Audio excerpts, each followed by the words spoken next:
दोस्तों, जापान का नाम सुनते ही हमारे दिमाग में एक डेवलप्ड कंट्री की छवि बनकर आ जाती है, जिसमें ऊंची बिल्डिंग से लेकर हाई टेक्नोलॉजी वाली बुलेट ट्रेन दिखाई देने लगती है।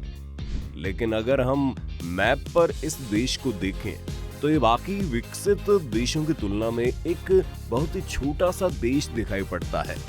वैसे तो आज की डेट में जापान अपनी टेक्नोलॉजी और रहन सहन को लेकर पूरी दुनिया में सबसे ज्यादा चर्चा में रहता है, पर एक वक्त ऐसा भी था जब यही जापान अपने ही देश में कई तरह के संघर्ष और गरीबी से जूझ रहा था।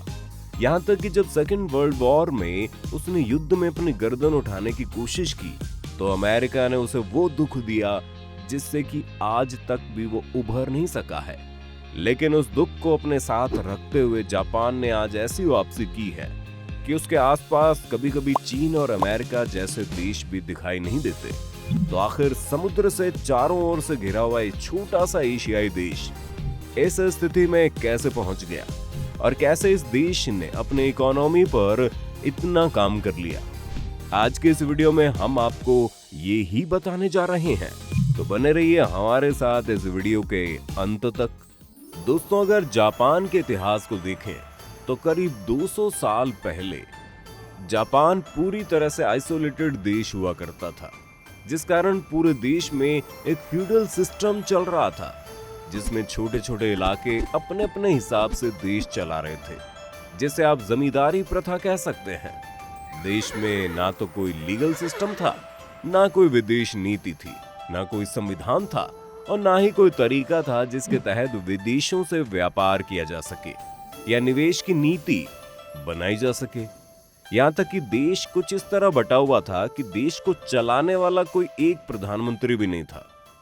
लेकिन 1868 में जापान के 122वें एम्परर मेजी के कारण देश में एक नया दौर आया, जिसे मेजी एरा कहा गया, जिसमें करीब 40 सालों के दौरान जापान की स्थिति काफी सही हो गई। लेकिन इस एरा में सबसे पहले जितनी बिखरी हुई रियासतें और उनके मनमाने जमींदार थे, उन्हें खत्म करवाया गया।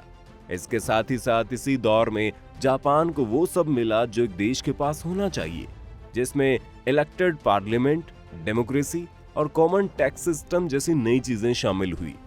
इसके अलावा वो देश में विकास को बल देने के लिए एक नीति के तहत देश की मैन्युफैक्चरिंग, इंफ्रास्ट्रक्चर, एजुकेशन सिस्टम और कॉमन आर्मी को फंक्शन में ले आए। यही वो समय था जब जापान पहली बार विश्व व्यापार के लिए एक ओपन कंट्री बन के उभरा। देश के लिए अपनी नैतिकता और जिम्मेदारी को निभाने के लिए इन्होंने पूरे देश के बच्चों को ये समझाया कि कैसे पूरा देश उनका है और उन्हें इस देश की हर चीज से प्रेम होना चाहिए। इसलिए आज अगर ये कहें कि नैतिकता यानी मॉरलिटी जितनी जापानियों में है, उतना दुनिया के किसी और देश में नहीं है, तो ये बिल्कुल सही बात होगी। इसके बाद जब जापान बतौर एक राष्ट्र उभरने लगा, तो उसे लगा जब वो अपनी आर्मी का सहारा लेकर दुनिया के दूसरे देशों पर आधिपत्य स्थापित कर लेगा, तो उसने दूसरे देशों की चीजों पर अपना अधिकार जमाने के लिए अपनी आर्मी लेकर हमला शुरू कर दिया, जिसमें उसने 1905 में रूस जैसे बड़े देश पर भी हमला कर दिया था। इसके बाद जापान पहले विश्व युद्ध में भी जमकर हिस्सा लेता है, लेकिन इस युद्ध में उन्हें भारी नुकसान होता है। इसके बावजूद भी ये लगातार अपनी आर्मी को बढ़ाते रहे। जब दूसरा विश्व युद्ध आया, तो इसी जापान ने अमेरिका जैसे बड़े देश को परेशान करने के लिए अमेरिका के बंदरगाह पर्ल हार्बर पर हमला कर दिया, जिसके जवाब में जब अमेरिका ने अपना न्यूक्लियर पावर दुनिया को दिखाया, तो उसने इसके लिए जापान को ही चुना और 1945 को अपना बदला लेते हुए उन्होंने एटॉमिक बॉम्ब हिरोशिमा और नागासाकी पर गिरा दिए, जिसके बाद तो जापान की कमर ही टूट गई। अब उसके पास अमेरिका के सामने सरेंडर करने के अलावा कोई विकल्प नहीं बचा था और उसने सरेंडर कर दिया, जिसके तहत अब अमेरिका जापान के साथ कुछ भी कर सकता था। लेकिन चूंकि अमेरिका ने पहले ही एटॉमिक अटैक करके जापान में इतनी तबाही मचाई थी, इसके लिए उसने जापान को इस शर्त पर माफ कर दिया कि जापान अब अपनी आर्मी नहीं बढ़ाएगा और अगर आगे किसी वैश्विक लड़ाई में जापान को कोई खतरा होता है, तो अमेरिका उसे प्रोटेक्शन देगा। इस तरह से जापान की सारी बढ़ती हुई कॉलोनाइजेशन की नीति धरी की धरी रह गई और पूरे जापान में एक तरह का डीमिलिटराइजेशन शुरू हो गया। अब देश में आर्मी पर पैसा लगाना बंद हो गया। लेकिन जापान में जो बुद्धिमान लोग थे उन्होंने तय किया था कि अब हमें अपना पूरा ध्यान व्यापार पर लगाना होगा, और हुआ भी कुछ ऐसा ही। जापान के जितने बुद्धिमान लोग सेना में थे वो सब बिजनेसमैन बन गए, और आर्मी के लोग जब फैक्ट्रियों में बतौर लेबर काम करने आए तो उन्हें समय का महत्व और टाइम से काम करना सीखना नहीं पड़ा, क्योंकि वो पहले से ही डिसिप्लिन्ड थे। और इस तरह जापान को दुनिया के सबसे एथिकली रिच लेबर मिल गए। एक दौर में इसूजू, टोयोटा और निसान जैसी कंपनियां जो आर्मी के लिए टैंक और ट्रक बनाया करती थी, उन्होंने कमर्शियल कार बनाना शुरू कर दिया। और जो सोनी कंपनी सेना के लिए दूरबीन बनाया करती थी, उसने कैमरे के प्रोडक्शन शुरू कर दिए, जिससे जापान में अब एक नई औद्योगिक क्रांति आ गई थी। चूंकि जापानियों में अपने समय को लेकर बहुत पाबंद होने का नेचर रहा है, इसलिए जस्ट इन टाइम पॉलिसी को पूरी दुनिया में लेकर आए, जिसका मतलब ये था कि किसी चीज की जितने टाइम में डिमांड होगी उसे उसी टाइम में पहुंचाया जाएगा। इसी वजह से उन्होंने प्रोडक्ट बनाकर स्टोर करने के बजाय डिमांड पर प्रोडक्ट बनाना शुरू कर दिया, जिससे कि लॉस बहुत कम ही होने लगा। चूंकि जापान खुद एक बहुत छोटा सा देश है, इसलिए वो लोग अपने देश में इन चीजों का व्यापार करके अपनी इकोनॉमी को बहुत स्ट्रांग नहीं कर सकते थे। इसके लिए उन्हें एक ग्लोबल मार्केट की जरूरत थी।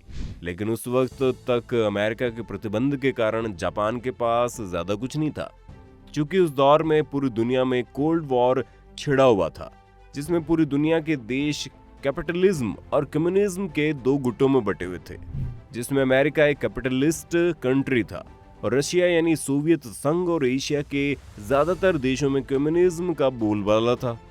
इसी बात का फायदा उठाकर जापान ने उस समय अमेरिका के साथ देना शुरू किया, जिसके तहत उसने अपने देश में अमेरिकी आर्मी की आवाजाही और उनके लिए जगह देने को मंजूरी दे दी। इस तरह वो एशिया का इकलौता देश बना जो उस वक्त अमेरिका का साथ दे रहा था। इसी कारण अमेरिका ने अपना बाजार जापानियों के लिए खोल दिया। उसके बाद तो फिर जब जापानी प्रोडक्ट्स वेस्ट कंट्रीज में पहुंचे तो वहां उनके प्रोडक्ट्स को लेकर धूम मच गई और जापानीज प्रोडक्ट पर लोग आंख मूंद कर भरोसा करने लगे। ये वजह थी कि पूरी जापान की इकोनॉमी एक साथ इतनी डेवलप कर गई। इन्होंने अपने देश में अब नई तरक्की की राह खोल दी है, जिसमें लोगों के पैसों को एक सेफ इन्वेस्टमेंट के तहत बैंकों में जमा करवाया जाने लगा, जिससे कि लोगों को आसानी से लोन दिए जाने लगे। और यही कारण बना इंफ्रास्ट्रक्चर के मजबूत होने का, जिसमें कि पूरी दुनिया को एक सेफ स्पेस मिला ऑफिस और इन्वेस्टमेंट के लिए। दुनिया की बड़ी कंपनियों का जापान के लिए उदार होने का एक कारण ये भी था कि यहाँ के लोगों को मॉरली इतना करेक्ट कर दिया गया कि वो अपने देश को पहले रखते थे और उसकी इंटेग्रिटी को कोई नुकसान नहीं होने देते थे। इसके बाद तो जापान अपनी इकोनॉमी को लेकर इतनी तरक्की कर गया कि वो पूरी दुनिया के विकसित देशों में से एक हो गया। और अब तो जापान में भी ग्लोबल इन्वेस्टमेंट बड़ी संख्या में होने लगे हैं। इस तरह हमें जापानियों से ये सीखना चाहिए कैसे अपने देश के लिए चिल्लाने से ज्यादा काम करने की आदत को अपने भीतर लाना होगा, जिससे कि भारत भी जापान की तरह एक विकसित देश बन सके। दोस्तों, ये थी कहानी जिसमें हमने आपको ये बताने की कोशिश की कि कैसे जापान कैसे इतना बड़ा देश बन गया। आपको ये वीडियो कैसी लगी हमें कमेंट में जरूर बताइए। साथ ही वीडियो को लाइक और शेयर भी जरूर करें। साथ ही हमारे चैनल को भी सब्सक्राइब जरूर कर लें।